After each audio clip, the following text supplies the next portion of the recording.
Your life is what you should prioritize, like your own life, you know. Basically, like, don't run yourself ragged, worried about the things of this world, right? Preserving your own life and living a healthy life and just making sure that, you know, you're healthy and happy and stuff like that is what's most important. Ndubisi. Ndubisi's names give them the power to maintain healthy habits and self-care, empower others to do the same thing, and also set up boundaries when they need to focus on what they need to focus on in order to be successful.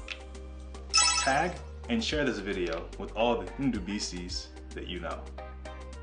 Thanks. Ndibo kwenu? Yeah! America kwenu? Yeah! Indojinilo no wakwezo? Yeah!